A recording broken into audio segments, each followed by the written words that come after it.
Okay mga Lods, pag-usapan po natin ang awayang Heart Evangelista versus Vice Ganda. Now, medyo mahaba kasi itong storya nitong kay Chis Escudero at saka kay Chis Escudero at saka kay itong Heart Evangelista. And ngayon na-involve na si Vice Ganda. So, TLDR ba nito? Kasi alam naman natin na-involve or allegedly na-involve etong si Chis Escudero sa samot-saring political issues sa nakaraan. To summarize it all, yung pinakamalaki is yung fourth tweet. Yung, according to some pundits, iniba niya daw yung meaning ng fourth tweet. Okay? Kasi dapat ibig sabihin nun immediately.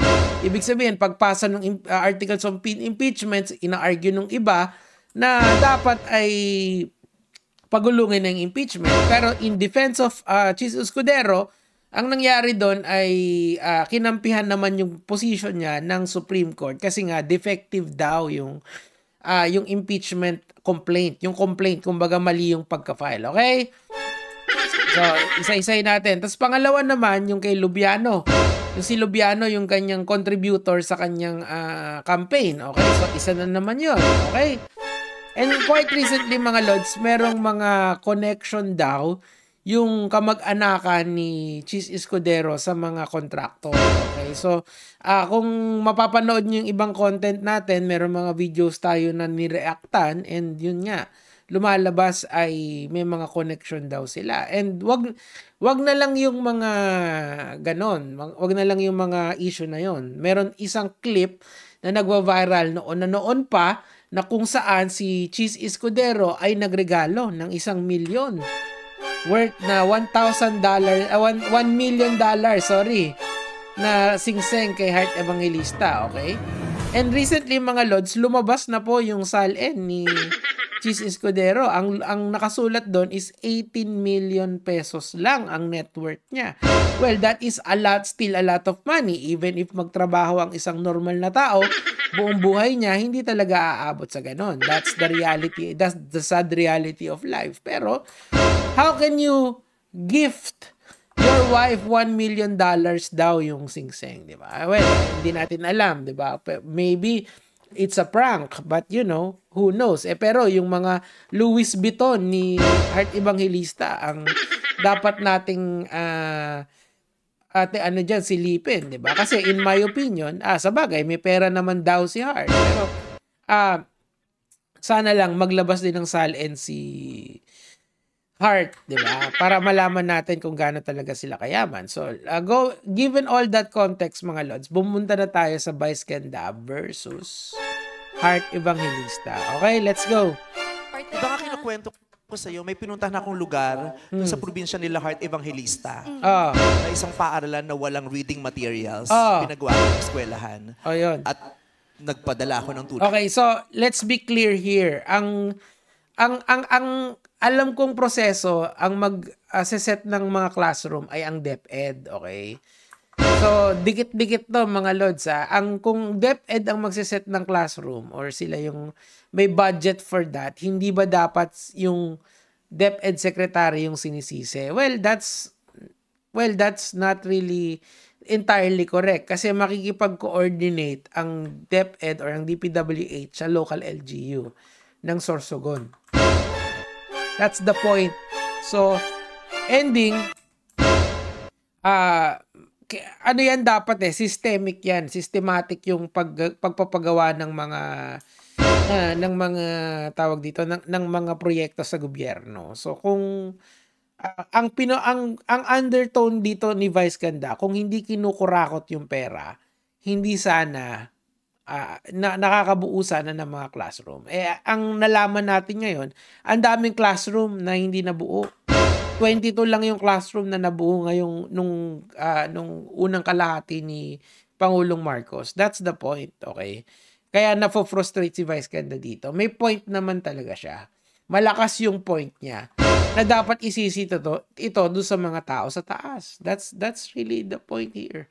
Government and their family, immediate family, should always be accountable for the inequities na nangyayari sa kanila. Tandaan natin, may hierarchy yan ng sa gobyerno, 'di ba? Senador, tapos LGU. So, kung senador yung asawa mo, sana may ginagawa na sinisilip yung Sorsogon, di ba? Kasi hindi lang yun ang daming budget nung 2024 and 2025, I think nung 2025 sa Sorsogon.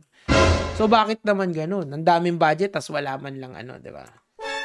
Gets nyo? So, gets ko yung frustration ni Vice Ganda. Hindi lang siya humihirit kasi gusto niyang ipahiya si Heart Evangelista. May hugot talaga. Tuloy natin. Doon kasi walang reading materials, bulok yung paaralan dun sa lugar nila Heart Evangelista. I cried so much when I saw that school. Ako hindi ako naniniwala dun sa cried so much. Sorry. Pero I know you're frustrated. Doon na lang.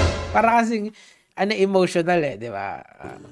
Kailangang ayusin ang paaralan. Kailangang tulungan ng mga magulang na mailagay sa paaralan ang mga anak. Tama. Tama yun. Now, ang problema lang, paano kung wala namang yung budget is kinukurakot, pinambibili ng mga mamahaling gamit na para na pang sarili, di ba? Pera ng taong bayan yan, end of the day. I would suggest sa inyo as additional reading or watching material dito is hanapin nyo yung sa Sorsogon. Kasi alam ko, nag-content na ako dyan And grabe talaga yung connection ni Cheese Escudero at saka nung isang contractor doon. I believe na 'di ba nga si Lubiano na lang, 'di ba? Nag-donate sa kanya ng 3 million pesos. 30 million pesos or or 18 million. Basta malaki yung binigay ni Lubiano. 'Di ba? Contractor 'yun kaibigan niya 'yun. Alam mo, ito lang ang natutunan ko sa politika na sa pagko-content dito for the longest time. Lagi ang tit for tat na tinatawag. Kung meron akong gagawing pabor sa'yo, in the future, may gagawin ka dapat pabor sa akin. Or masisira ka doon sa doon sa circle na yon. There is parang honor among them. Ayoko na malibel ako Kailangan ng tulong ng mga Pilipinong magulang mula sa pamahalaan. Okay, so that is a very strong statement coming from Vice Ganda. Now, of course, etong si Heart Evangelista, hindi niya naman yan pinalagpas. Pinalagan niya yan. Kasi nga, ang problema kasi sa position ni Heart Evangelista, kilala siya bilang asawa ni Cheese Escudero. Diba? Ngayon, kung asawa ka ng isang senador, kung ano yung criticism sa asawa mo, tumatagos yan sa'yo. Diba? And I believe na mali yung pag-handle dito ni Heart Evangelista. Imbis kasi na maging i-acknowledge nyo na lang yung frustration ng tao, pinapalagan niya pa. Sinasabi niya na hindi, may pera ako. Yeah, we understand that you have money. Pero tandaan mo kasi, end of the day, ang makikita nila is yung mas malaking tao, which is yung asawa mo. Sana mag-gets yan ni Ma'am Heart. Yeah, so I don't know kasi ako, hindi naman followed siguro, pero I am aware of her career since nung bata siya.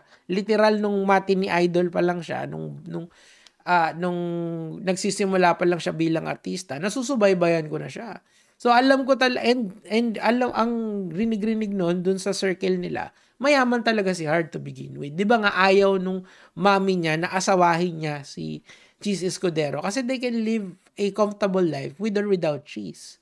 Kaso I don't know kung ano yung naging decision ni Heart Evangelista kaya inasawa niya si Cheese Escudero, 'di ba? At that time kasi si Cheese Escudero noon was a very young and very charismatic congressman. Hindi naman siguro a better version of Kiko Barsaga na matalino. Kasi si Kiko Barsaga kasi maingay lang Pero si Cheese Escudero noon, maingay siya kaso nakakabilib siya. 'Di ba? And parang talagang kabilib-bilib siya nung araw na 'yon. Kasi talino Yun nga lang, ayan na.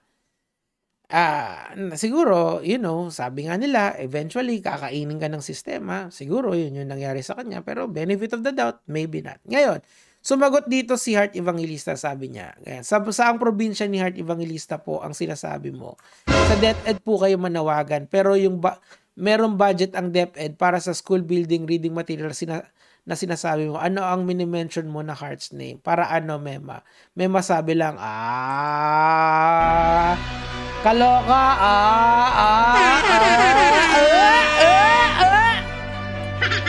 Well, lagay natin sa perspective to mga Lodibels, tama naman si Hart na yung budget is a DepEd. Kaso talaga, meron kasi yung funneling ng pera. Okay, paano ibig kong sabihin? Ito yung proseso sa pagkakaalam ko. Yung DepEd, mag-coordinate yan sa LGU. Okay? Of course, hindi natin alam kung sino yung mananalo sa bidding. Pero, alam naman natin, sabi nga nung isang engineer na kinross examine sa Senado at sa Kongreso na 100% down ng mga bidding is rigged, di ba? So, kung sino yung tropa nung mga local officials, yun yung mananalo. So, ano ibig sabihin nun? Di ayan, di ba? So, yun yung, kung titignan mo, kung pagko-connect the dots mo, eventually, didikit din yan dun sa mga, or kakabit din yan dun sa matataas na opisyal. So, kung kino-call out ka ni Vice Ganda, hindi naman siya direct call out it's an indirect call out. Sinasabi niya lang, yo, ikaw ay asawa ng isa sa mga pinakamakapangyarihang tao dito sa ating bansa. Maybe, just maybe, baka naman pwedeng mahiya ka din. Well, tingnan natin kung ano yung magiging action ni Hart dito kasi she has threatened to file legal action sa mga taong ko-content sa kanya. Pero ako, in my opinion, innocent until proven guilty yan. Is it called for na yun yung sinabi ni Meme Vice? Well, it is what it is, sabi nga nila, di ba?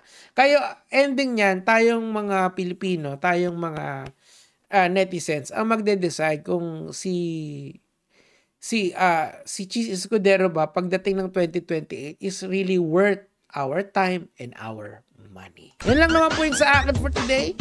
Gege mga Lord.